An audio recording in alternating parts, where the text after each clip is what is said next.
warahmatullahi wabarakatuh.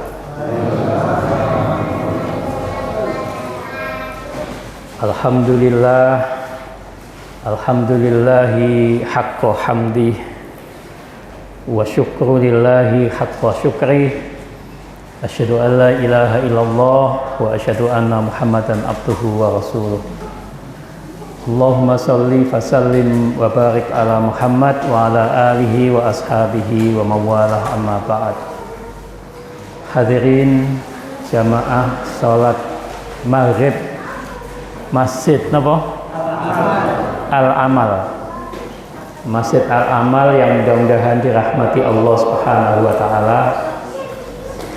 Marilah kita bersyukur kehadirat Allah karena Allah masih memberikan rahmat, karunia, nikmat yang luar biasa pada malam hari ini, sehingga pada malam hari ini kita bisa hadir di masjid yang kita cintai ini, insya Allah dalam keadaan sehat walafiat. Bapak Ibu adik-adik sehat ya? Alhamdulillah sehat ya. Yang kedua, pada malam ini kita akan taklim, ngaji bersama hingga datangnya saat salat isya. Nanti kita akan akhiri tepat pada saat salat isya, waktu isya masuk. Jadi kurang lebih 45 menit kurang lebih ya.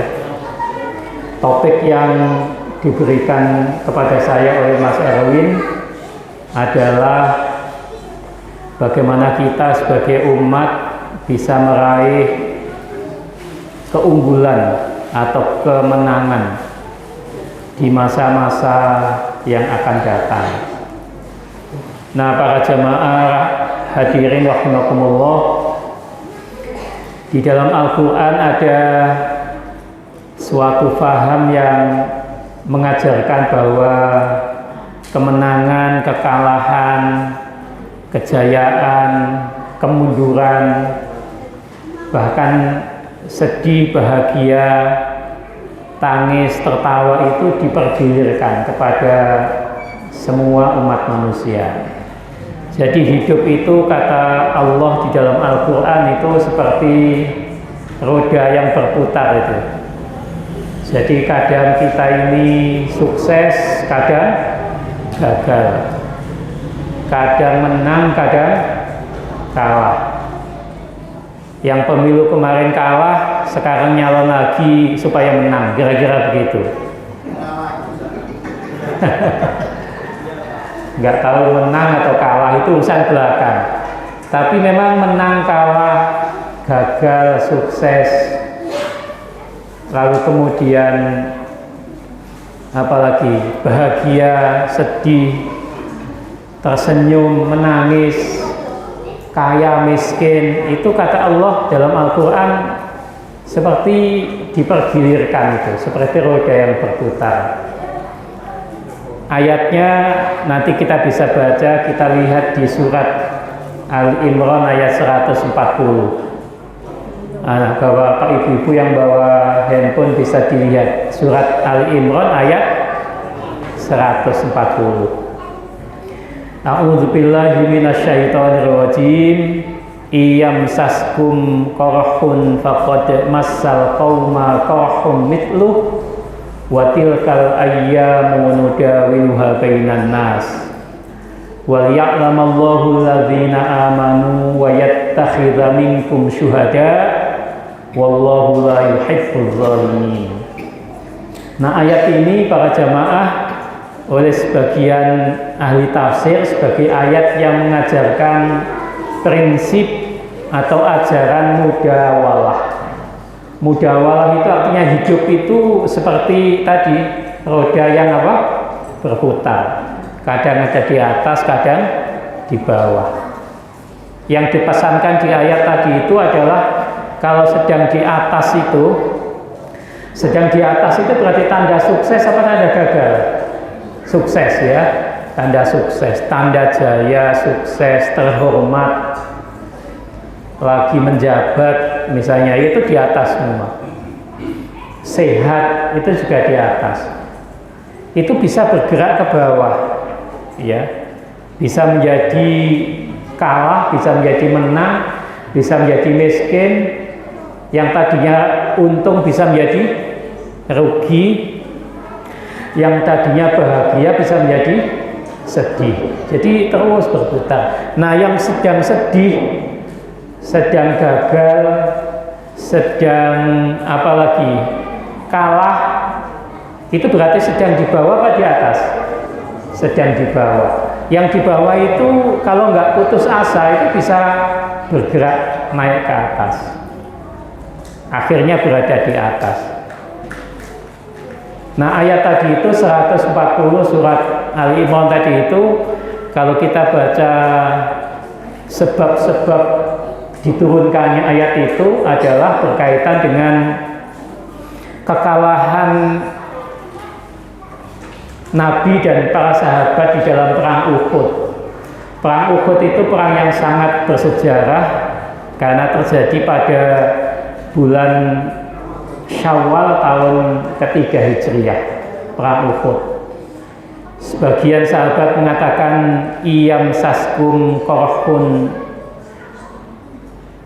Sahabat-sahabat itu mengatakan, wahai Nabi, mengapa kami kalah di dalam perang Uhud? Mengapa kami mengalami kekalahan, luka, bahkan banyak di antara kami itu meninggal? Padahal yang kita perjuangkan itu adalah agama yang maha benar, Islam. Agama yang membawa misi risalah Islamiyah. Agama yang diajarkan oleh Rasul Muhammad sallallahu alaihi wasallam. Iyam saskum korhun. Kata Allah, jika kamu hari ini pada perang Uhud ini merasa banyak yang luka, kalah dalam perang Uhud, faqad massal qauma qarhum mithluh. Maka ingatlah dulu pada perang Badar. Jadi sebelum perang Uhud itu ada perang Badar. Terjadi pada tahun 2 Hijriah, persis di bulan Ramadan. Ingatlah dulu kamu pada perang Badar itu mengalami kemenangan, sementara mereka kaum kafir Quraisy itu mengalami kekalahan. Jadi pasukan Muslim itu di perang Badar menang, pasukan Quraisynya kalah. Nah, di perang Uhud sebaliknya, pasukan Muslim mengalami kekalahan, pasukan Quraisy mengalami kemenangan. Jadi karena itu Al-Quran mengatakan watilkal ayyamu nudawiluha bainan nas. Dan yang namanya kemenangan, kekalahan, kejayaan, kemunduran itu nudawiluha. Nudawiluha artinya kami pergilirkan, kami gilirkan kepada semua umat manusia. Jadi kalau kita hari ini, mohon maaf kalau hari ini ada yang sakit misalnya ya, maka sakit itu ya berobat, kemudian setelah itu kita memperoleh kesembuhan. Yang tadinya sakit menjadi sembuh, yang sehat kadang kemudian diuji dengan sakit. Orang bisnis, orang dagang ya begitu, yang tadinya sukses, untung luar biasa, lalu kemudian diuji oleh Allah dengan ujian yang tidak mengenakan, akhirnya yang tadinya untung menjadi rugi. Wa tilkal ayyamu nudawiluha bainan nas. Di dalam ayat yang lain Allah juga berfirman, wa nabluukum bisyarri wal khairi fitnah, kata Allah. Wa ilaina turja'un. Dan sungguh kami akan uji kamu semua, kalian semua dengan ujian yang bisyari, dengan sesuatu yang tidak enak, sesuatu yang tidak menyenangkan, wal khairi, dan dengan sesuatu yang menyenangkan, wa ilaina turja'un, dan kepada Allah lah kita semua akan kembali. Karena itu kalau ada kita di antara kita yang meninggal, kita mengucapkan apa? Inna lillah wa inna ilaihi raji'un. Kalau ada musibah di antara kita, kita mengatakan inna lillahi wa inna ilaihi rajiun. Kalau mohon maaf kalau jenengan kesandung bacanya apa? Inna lillahi. Kok gak maca basa Surabayaan itu apa? Nah, jenengan nanti yang lanjutkan. Saya nggak enak karena direkam ya. Nanti bisa viral. Jadi inna lillahi wa inna ilaihi rajiun. Inna lillahi wa inna ilaihi rajiun. Jadi sesungguhnya kita semua ini adalah milik Allah dan sesungguhnya kita akan kembali kepada Allah Subhanahu wa taala. Jadi dipesankan kalau sedang sukses itu jangan sampai jauh dari Allah. Di perang Uhud itu para jamaah pasukan Nabi itu hampir saja menang. Jadi pasukan Nabi itu asalnya jumlahnya itu 1000 di perang Uhud itu ya. 1000. Yang dilawan itu 3000 pasukan Quraisy. Kalau 1000 lawan 3000 itu kira-kira yang menang yang mana? 3000. Normal kita jawabnya ya. Karena itu ada orang munafik di kalangan umat Islam namanya Ubay ya. Ubay namanya itu. Itu membisikkan ke pasukan Nabi itu, kamu jangan berangkat, kamu jangan berangkat. Kamu pasti akan kalah ya. Kamu pasti akan kalah. Karena jumlah kamu hanya 1000, yang kamu lawan itu 3000 orang. Nah akhirnya kemudian pasukan Nabi yang jumlahnya 1000 itu di tengah perjalanan dari Madinah ke Uhud itu merotoli. Merotoli itu bahasa Indonesianya apa? Gregeli gitu ya. Gregeli. Jadi khawatir, takut, akhirnya yang 1000 itu berkurang 300 diantaranya pulang balik ke Madinah. Karena terbayang tadi itu kalah, ini kita pasti akan kalah. Daripada mati sia-sia balik pulang gitu ya. Akhirnya pasukan Nabi tetap diajak Nabi untuk berangkat meskipun jumlahnya hanya 700 orang. 700 lawan 3000 orang. Nabi sangat yakin dengan pertolongan Allah bisa menang. Karena di perang Badar sebelumnya itu pasukan Nabi jumlahnya 350 orang, pasukan Quraisy itu jumlahnya 1000 lebih orang, sama posisinya. Jadi 1 lawan 3 kira-kira begitu ya. Tapi di perang Badar Nabi dan para sahabatnya punya pengalaman menang meskipun jumlahnya sedikit. Karena itu di Al-Quran ada ayat yang bunyinya kam min fi'atin qalilatin ghalabat fi'atan katsiratan bi'illah. Betapa banyak golongan orang yang sedikit tapi mentes itu apa? Berisi, berkualitas, bisa mengalahkan golongan orang yang banyak tapi nggak berkualitas. Jadi kam min fi'atin qalilatin ghalabat fi'atan katsiratan bi'illah. Betapa banyak golongan orang yang sedikit tapi dengan pertolongan Allah berjuang sungguh-sungguh itu bisa mengalahkan golongan yang banyak. Golongan yang banyak itu yang tidak bersatu ya. Perang Badar meskipun sedikit menang. Karena itu Nabi yakin dengan pertolongan Allah menang di perang Uhud meskipun jumlah pasukannya 700 melawan 3000 lebih pasukan. Apa yang terjadi? Nabi kemudian mengatur siasat, strategi. Nabi menempatkan pasukan khusus di puncak bukit. Di puncak bukit. Nabi itu berpesan satu, kamu jangan kemana-mana, jangan tinggalkan tempat ini. Karena tempat ini adalah tempat yang sangat strategis, kamu bisa melihat, memantau pergerakan pasukan Quraisy dan kamu bisa menombak, memanah dari atas ke bawah. Nah nyaris saja pasukan Nabi itu menang dengan strategi itu, sampai pada akhirnya kemudian pasukan Quraisy yang dipanah, ditombak itu lari tunggang langgang.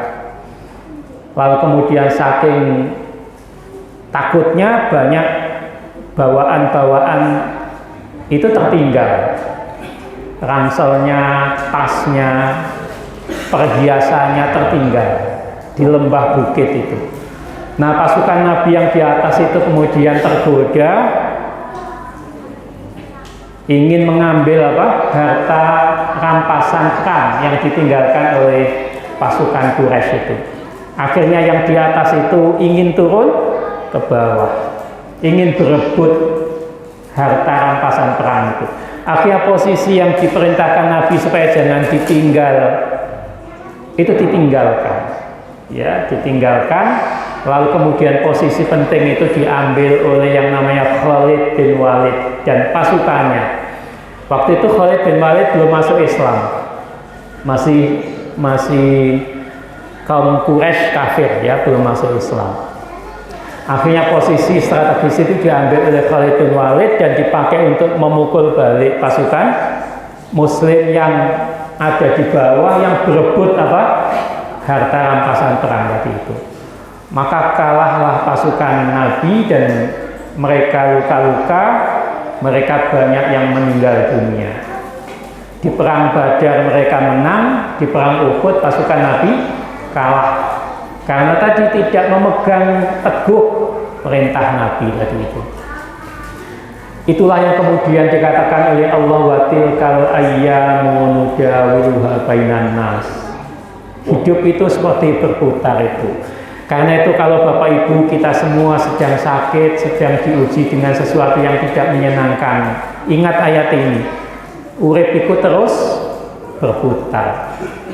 Yang tadinya bukan siapa-siapa sekarang menjadi siapa-siapa. Yang tadinya nobody sekarang menjadi somebody.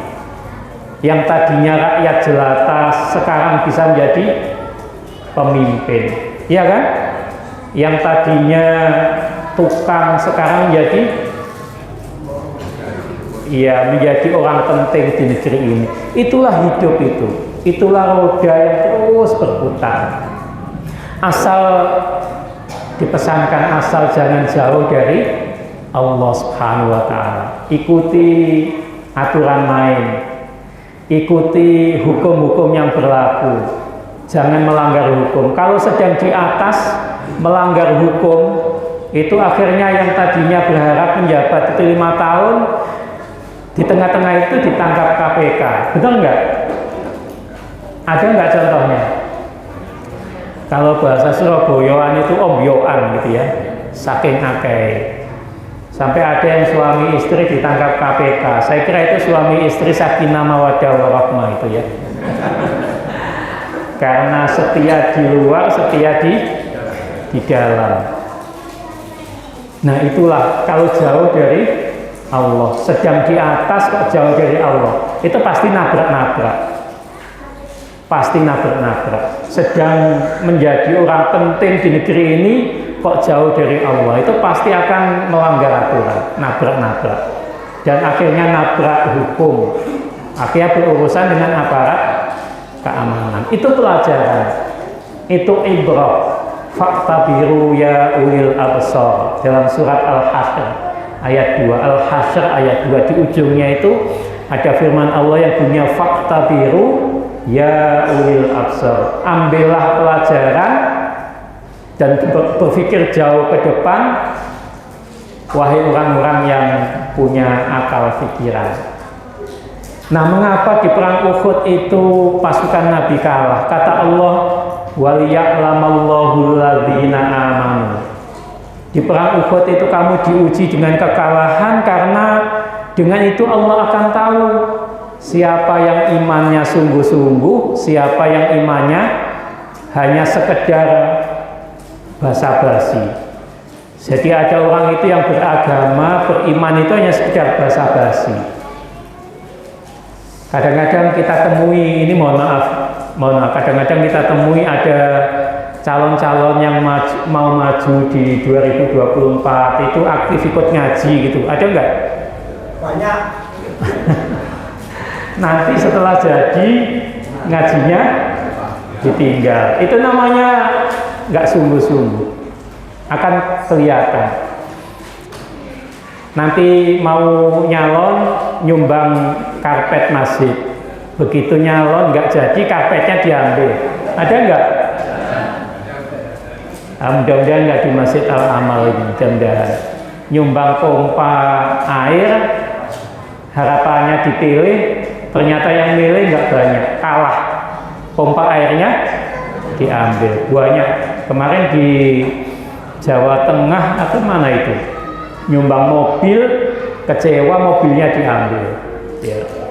Itu nggak sungguh-sungguh dalam beriman, dalam beragama. Karena itu Allah menguji dengan sesuatu yang tidak mengenakan tadi, itu kekalahan. Untuk apa? Waliya'lamallahu alladzina amanu. Untuk mengetahui siapa yang sungguh-sungguh beriman dan yang tidak beriman. Waliyattakhidha minkum syuhada, kata Allah. Dan dengan kekalahan di perang Uhud itu, kamu diberikan kesempatan oleh Allah untuk menjadi syahid.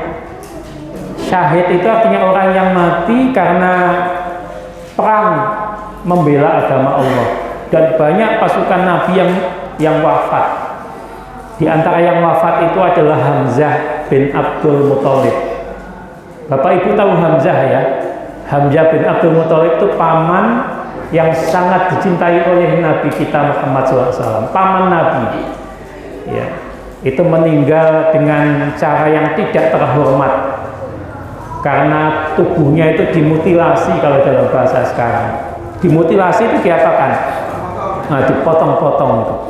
Dipotong-potong, lalu dadahnya itu dibedah, lalu jantung, paru-parunya itu diambil, dikunyah-kunyah oleh yang namanya Hindun. Hindun itu istri dari Abu Sufyan.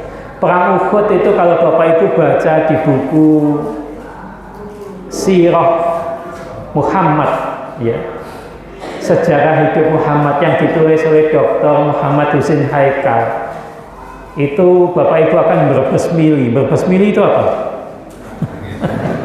Ya, berbesmili, ya, menitikkan air mata. Saking apanya? Perang Uhud itu perang yang penuh dengan dendam, karena di perang Badar itu banyak pentolan-pentolan, pimpinan-pimpinan Quraisy itu meninggal, terbunuh. Yang bunuh Bapak Hindun itu paman Nabi, namanya Hamzah tadi. Karena itu Hindun dan suaminya dendam pada Hamzah. Begitu ada kesempatan, kemudian Hamzah ditombak, dibunuh, tubuhnya dipotong-potong, dadanya dibelah, jantungnya dikunyah, saking dendamnya. Jadi perang Uhud itu perang yang penuh dengan dendam kusumat, penuh dengan amarah. Karena bekas-bekas kekalahan di perang Badar itu sangat terasa, masih sangat terasa. Wal ya'lamallahu alladzina amanu wa yattakhidha minkum syuhada wallahu la yuhibbudz zalimin. Dan Allah Subhanahu wa taala tidak menyukai, tidak mencintai orang-orang yang menganiaya, zalim, menganiaya dirinya. Nah, pelajaran penting dari ayat ini tadi adalah bahwa yang namanya kesuksesan, kegagalan, kemenangan, kekalahan, kekayaan, kemiskinan, bahkan sehat, sakit, itu dipergilirkan kepada semua kita. Dan yang membuat hidup ini menjadi membahagiakan ya karena itu. Kadang kita sedih, kadang bahagia. Ketika anak Nabi yang sangat dicintai oleh Nabi kita, namanya Ibrahim, meninggal dalam usia 11 bulan. Jadi Ibrahim itu nikah sama Maria Al-Qibtiyah, tawanan perang, ya, dinikahi Nabi, lalu kemudian melahirkan anak yang sangat dicintai Nabi, namanya Ibrahim, meninggal di usia yang masih kecil, ya, masih kecil. Nabi sangat sedih, lalu Nabi menangis, Nabi bersedih, lalu beberapa sahabat bertanya, wahai Nabi, bolehkah kita bersedih, menangis kalau ada anak keluarga kita yang meninggal? Lalu Nabi mengatakan salah satu fungsi mata itu adalah untuk menangis, dan salah satu fungsi hati itu untuk bersedih. Karena itu bahagialah ibu bapak ketika bangun malam berdoa kepada Allah untuk mendoakan kebaikan keluarga kita, anak-anak kita, lalu tanpa terasa air matanya meleleh. Banyak orang yang nggak bisa lagi menangis hari ini. Banyak orang yang nggak bisa lagi bersedih hari ini ketika melihat kemiskinan, ketika melihat bencana, ketika melihat apapun yang menyedihkan. Banyak yang nggak bersedih. Yang tidak boleh itu adalah berlebih-lebihan. Misalnya merobek-robek baju, ya ketika kita ditinggal mati oleh anggota keluarga kita, bentur-benturkan kepala ke tembok, meraung-raung. Ada enggak yang kalau ditinggal wafat oleh istrinya lalu meraung-raung ke bojoku gitu? Ono enggak? Meraung-raung mungkin ada. Nah itu yang harus dibatasi. Bersedih, menangis itu biasa. Itu bagian dari mudawalah tadi itu. Nah umat Islam kita Bapak Ibu, umat Islam kita itu juga pernah jaya. Islam itu pernah memimpin dunia ini dari abad ke-7 di zaman Nabi sampai abad ke-12. Itu berapa abad berarti? 5 ke-7 itu 12 ya kalau ditambah ya. 5 ke-7 berapa? Ya 6 tahun ya, 6 tahun 7 tahun begitu. 7 abad lamanya umat Islam itu pernah menjadi pemimpin dunia ini, memimpin peradaban. Pada saat itu Eropa belum muncul peradaban, belum maju, bahkan belum banyak orang bisa baca tulis di Eropa itu. Mereka itu belajar membaca, belajar menulisnya itu justru dari Islam, dari umat Islam. Terutama ketika terjadi persentuhan peradaban, pertemuan antara Barat dan Islam di Eropa, khususnya itu di Spanyol ya. Di Spanyol, saya kebetulan Oktober yang lalu bersama rombongan PWM itu sempat berkunjung ke Turki dan ke Spanyol. Nanti kalau Bapak Ibu umroh, amin gitu ya. Kalau Bapak Ibu umroh, ambil paket umroh, kemudian transit di Turki, lanjut transit ke Spanyol. Bapak Ibu akan merasakan betapa jatuh bangun peradaban Islam itu luar biasa terjadi. Di Turki, Bapak Ibu akan saksikan, Turki dulu itu dikuasai oleh Romawi. Romawi itu punya ibu kota kerajaan di Turki namanya Istanbul, namanya itu Konstantinopel. Nama waktu masih di Romawi, Konstantinopel. Begitu Konstantinopel itu ditaklukkan oleh penguasa Turki, nama Konstantinopel itu diganti dengan Istanbul. Jadi sekarang Istanbul itu, Bapak Ibu kalau ke Istanbul itu benteng-benteng bekas kekuasaan Romawi itu masih ada. Bahkan di Turki, di Istanbul itu ada satu masjid besar namanya Masjid Hagia Sophia. Kalau Bapak Ibu search di Google itu Hagia Sophia atau Masjid Hagia Sophia, itu asalnya gereja, dibeli pemerintah Turki sekarang lalu diubah menjadi masjid. Bapak Ibu kalau sholat di dalam masjid itu akan terenyuh. Karena apa? Karena bekas gereja itu masih tampak kelihatan.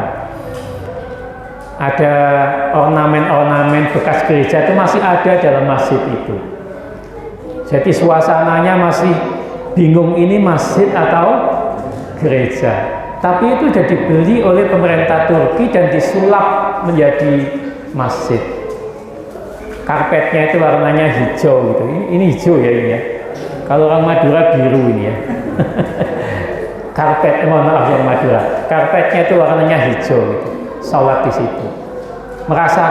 Membayangkan ketika Turki dikuasai Romawi, lalu kemudian direbut oleh pasukan Muslim Turki, melalui dinasti Turki Utsmani itu. Nanti Bapak Ibu baca. Bapak Ibu suka baca ya? Yang dibaca apa yang dibaca? Sekarang yang dibaca jangan WA. Saya itu sekarang anjurkan mahasiswa saya, ayo kembali baca buku. Baca buku. Jadi sekarang mahasiswa itu pada nggak punya buku. Coba anak Bapak Ibu di rumah yang sekolah, kuliah nggak ada yang punya buku. Alasannya semua buku ada di sini gitu ya. Padahal kalau baca buku itu bisa fokus Bapak Ibu baca buku. 1 jam, 2 jam itu bisa duduk baca buku. Kalau baca buku lewat sini, ada WA masuk, yang dibaca bukunya apa WA-nya? WA-nya, nggak fokus. Karena itu saya sekarang sudah ngajak mahasiswa saya, murid-murid saya, ayo baca buku. Kamu akan jadi pinter kalau baca buku, bukan baca WA. Nah, karena itu kurangi baca WA, beralih baca buku. Tapi kalau Bapak Ibu bangun tidur itu yang dicari pertama dulu siapa? HP-nya ya, HP-nya yang dicari. Nah, repot. Kalau mau bicara peradaban bacanya WA repot. Kalau mau bicara peradaban yang dibaca buku. Nah, salah satu buku yang penting yang dibaca itu buku peradaban Islam Turki, buku peradaban Islam di Spanyol. Ya, itu akan memberikan pelajaran bahwa hidup itu seperti roda yang berputar tadi itu. Watilkal ayyamu nudawiluha bainan nas. Begitu di Turki Bapak Ibu, saya dan rombongan itu punya kesan dulu Islam itu dikuasai, lalu kemudian Islam bangkit merebut kemenangan, kejayaan, kemajuan. Dan sekarang Islam di Turki bisa meraih kemenangan, kejayaan itu. Yang tadinya gereja diubah menjadi masjid.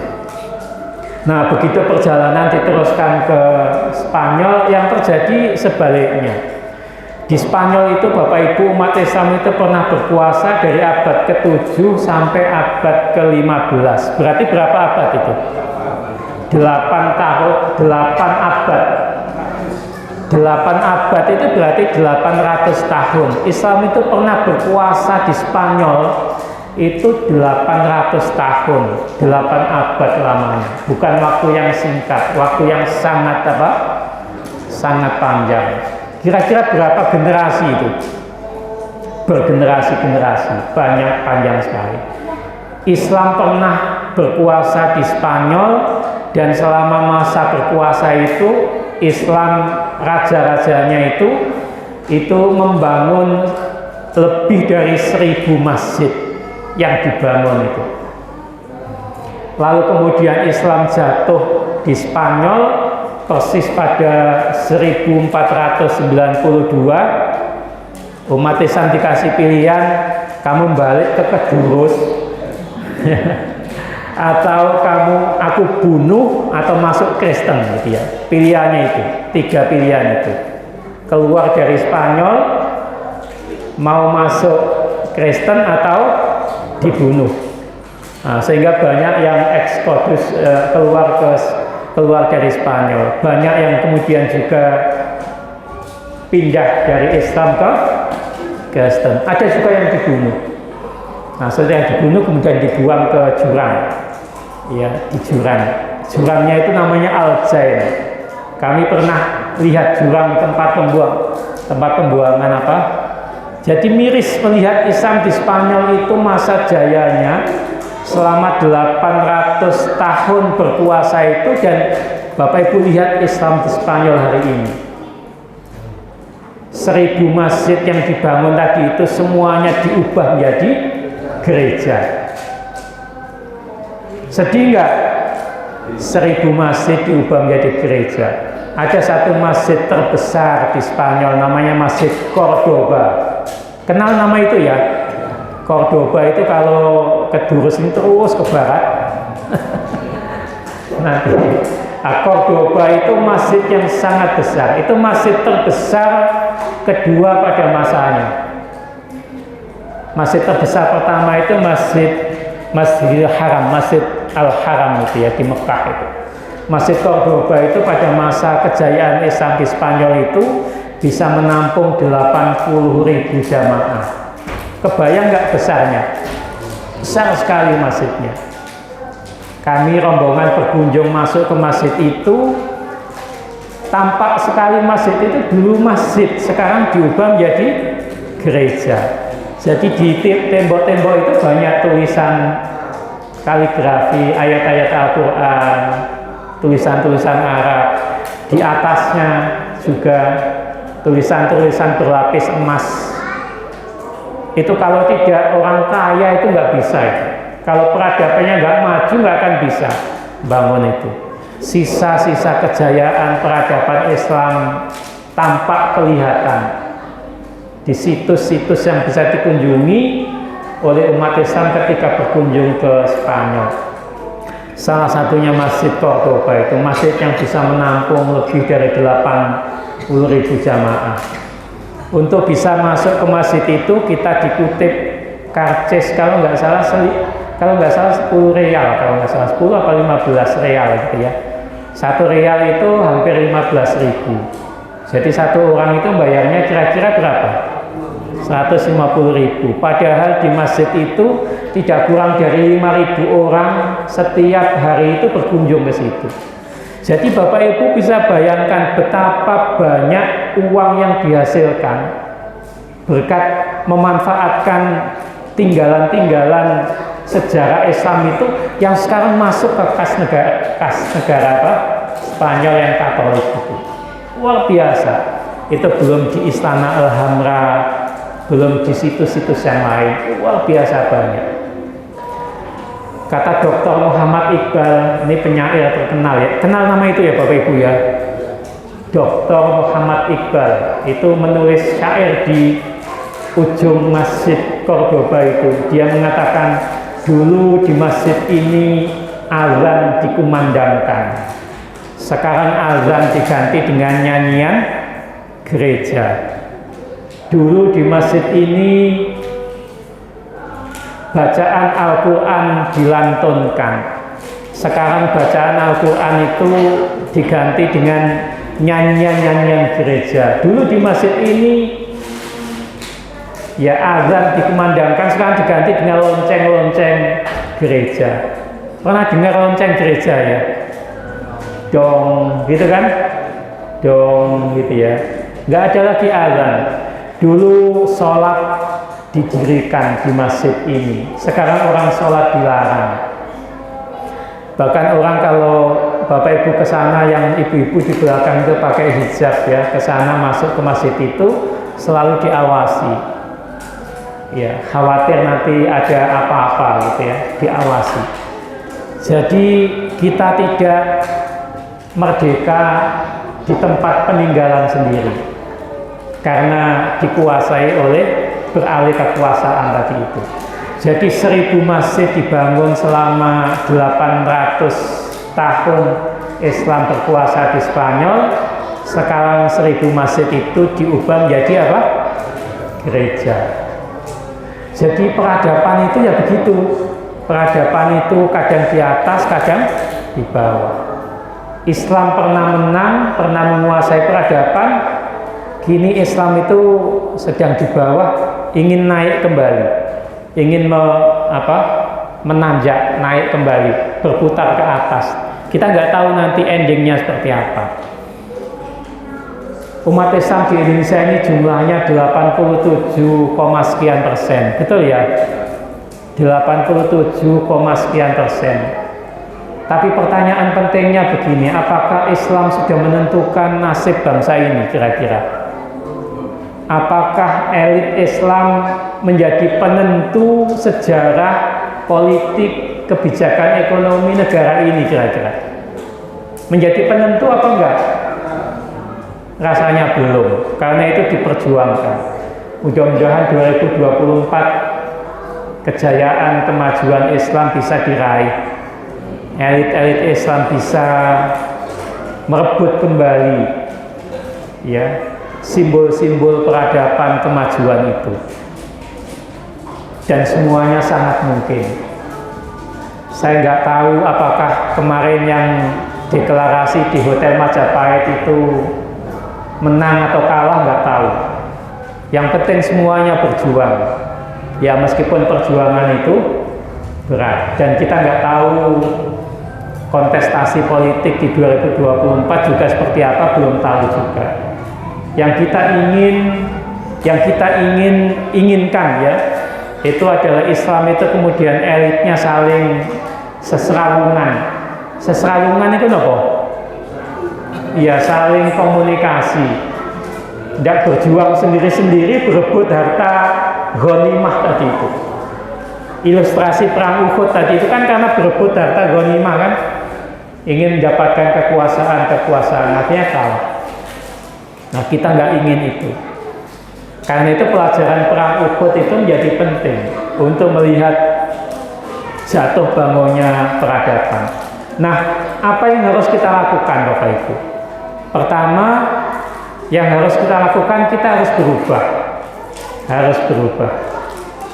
Teologinya teologi perubahan. Innallaha la yughayyiru ma biqaumin hatta yughayyiru ma bi anfusihim. Sesungguhnya kita umat Islam itu nggak akan berubah nasibnya kecuali kita sendiri yang mencoba untuk melakukan perubahan. Karena itu pastikan ibu-ibu, bapak, anak-anak yang ada di Masjid Al-Amal ini pendidikannya baik, pastikan. Kalau kita ingin mengubah nasib anak-anak keluarga kita, bangsa kita bahkan, itu satu-satunya cara itu ya memperbaiki pendidikan. Nggak ada cara lain. Bapak Ibu yakin nggak? Pokoknya pendidikan itu segala-galanya. Karena itu pilihkan anak-anak kita itu dengan pendidikan yang terbaik. Di samping itu doakan mereka supaya anak-anak itu sukses. Kalau anak-anak kita ini nggak dipersiapkan dengan baik, maka kita nggak tahu di masa yang akan datang apakah mereka itu bisa menjadi tuan rumah di negara ini atau bahkan sebaliknya menjadi tamu di negara sendiri. Kira-kira lebih membanggakan menjadi tuan rumah apa menjadi tamu? Tuan rumah, ini negara kita. Di sini kita tergolong mayoritas. Kalau kita tidak siapkan diri dengan baik, yang mayoritas itu bisa dikalahkan oleh yang minoritas. Tadi ayatnya kam min fiatin qalilatin ghalabat fiatan katsiratan bi'idznillah. Orang yang sedikit itu asalkan mentes berkualitas itu bisa mengalahkan orang yang banyak yang tidak mentes dan tidak berkualitas. Karena itu mari kita siapkan anak-anak kita untuk menyongsong perubahan tadi itu. Supaya apa? Supaya Islam, umat Islam kita bisa meraih kejayaan, meraih kemajuan, berubah. Yang kedua semangatnya adalah penguasaan terhadap ilmu-ilmu dan agama. Kita harus kuat, keimanan kita harus kuat, iman kita harus kuat, ilmu kita harus baik.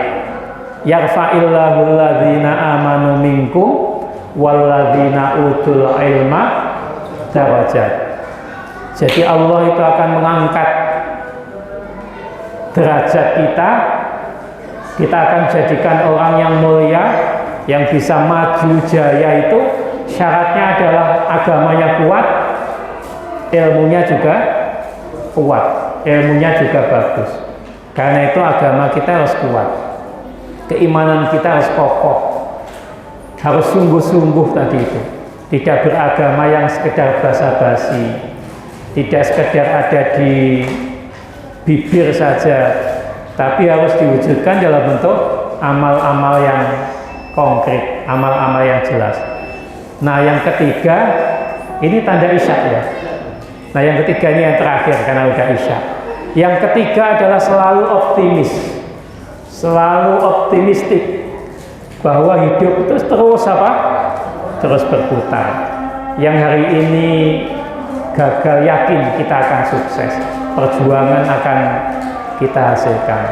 Jadi berubah, kuasai ilmu, agamanya harus kuat, lalu kemudian terus optimis, hidup ini akan berubah. Kita bisa meraih kejayaan kemenangan. Mudah-mudahan Allah mengizinkan perjuangan kita dan kita terus dipersiapkan, diberikan oleh Allah dengan kesehatan, kekuatan anak-anak kita. Mudah-mudahan diberikan pendidikan yang terbaik oleh keluarga masing-masing. Kurang lebihnya mohon maaf. Nasrul minallah. Wassalamualaikum warahmatullahi wabarakatuh.